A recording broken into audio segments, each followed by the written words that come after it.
Yo, what's good? It's your boy Jay. And today we're going to be talking about week 4 of the Crown League. So this is leading up to the fight. So we're going to be going over the fighters who are in the main event and co-main event. But I do want to give a shout out because I believe anybody who steps in the ring should be massively respected. So for the featured bouts, I want to give a shout out to Nap versus Justin the Beast.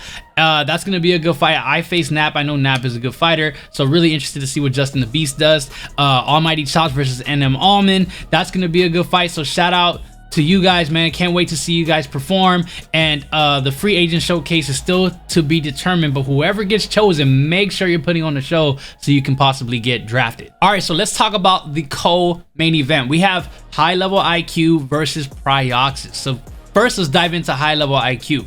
So High Level IQ just had a match in the Crown League against Mick. He had Manny Pacquiao and Mick had Marquez.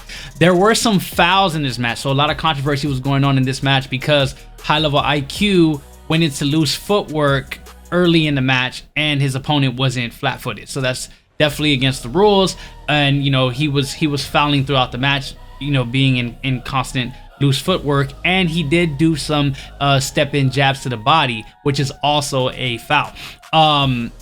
It ended up being a draw. So there was a draw, but a lot of people in the community felt like, you know, Mick should have won that due to the fouls that were happening in the match. Mick went ahead and submitted an appeal that he eventually won, and the match was overturned to a unanimous decision win for Mick. So congratulations to Mick. But hopefully High Level IQ can learn from his mistakes in the past, doesn't jump into loose footwork against PRYOXIS, and doesn't do that step-in jab, which I believe he will. He's been very active in the UFL leagues, very competitive, so definitely looking forward to it.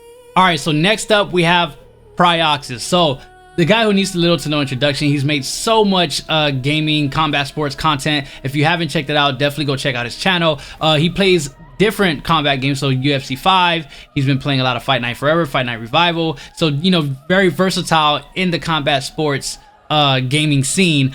And, you know, him coming back, hopefully that doesn't switch up the mechanics, or hopefully it helps. Maybe, you know, being versatile and understanding how certain games work, you know, you kind of have that that understanding, and maybe he can, you know, take things from UFC 5 or Fight Night Revival and implement that into the Undisputed game. So really interested to see how this fight plays out. I've looked at some of his clips. He does play Manny Pacquiao, and when he has played Manny Pacquiao, he's not scared to exchange. He's definitely looking for counters, and he's slipping, and it's gonna be a really, really good fight. So I can't wait to see it. Let's get it. So for the main event, we have SIMGAWD versus BLACKROB. Let's go ahead and dive into SIMGAWD. So SIMGAWD, the founder of SBA. So Sim is in the name, SIMGAWD. Like, he's gonna be simming all day, or trying to simulate within this match while trying to be competitive. So there's a lot of things that, you know, SIMGAWD has to think about. You know, maybe he can make some adjustments so he can keep the competitiveness between BLACKROB. And, you know, BLACKROB isn't no pushover, which we'll get into that.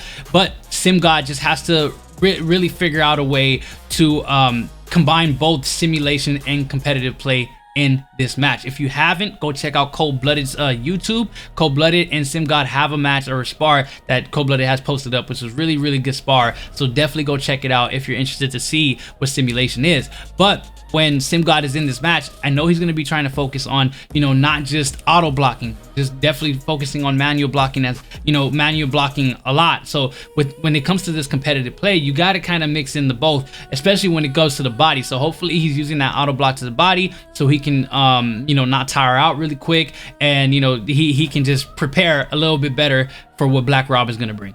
All right, so let's talk about BLACKROB. Very active in the UFL league.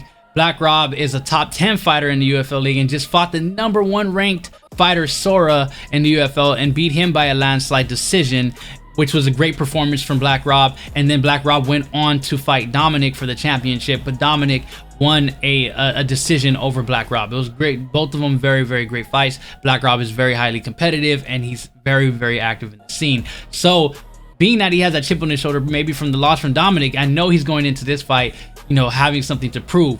So it's going to be exciting what he brings to the table against SIMGAWD. Let's go. So there you have it. Week 4 of the Crown League is going to be amazing. Do not miss it. The stipulations haven't been out yet. So I mean, the fighters are still haven't chose their fighters yet. So once we figure that out, check out the Discord. It'll be announced. But let me know in the comment section who you think is going to win in each match, or what match that you think is going to be the most entertaining fight of the card. Definitely tune in You already know who it is. Your boy, J Soul. Shout out to Crown League. Let's get the win.